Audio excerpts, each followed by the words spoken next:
अस्सलाम वालेकुम viewers, welcome back to my YouTube channel daily tips with Asma. Umme Kulsoom नाम का शुमार लड़कियों के नामों में होता है। उम्मे कलसूम एक इस्लामी नाम है। उम्मे कलसूम नाम की इब्तदाई तारीख उर्दू ज़बान से निकलती है।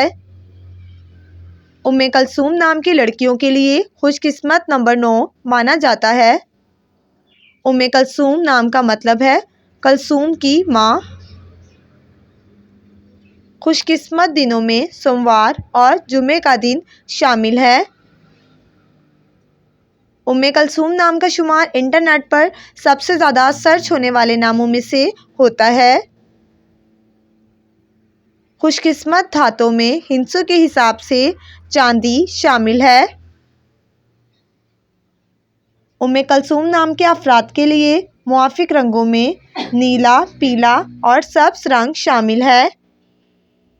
उम्मे कलसूम नाम के अफराद के लिए मुआफिक पत्थरों में मरकत पत्थर शामिल है।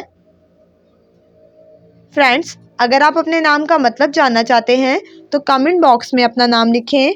इंशाल्लाह हम आपके नाम की वीडियो ज़रूर बनाएंगे। Thanks for watching. अल्लाह हाफिज़।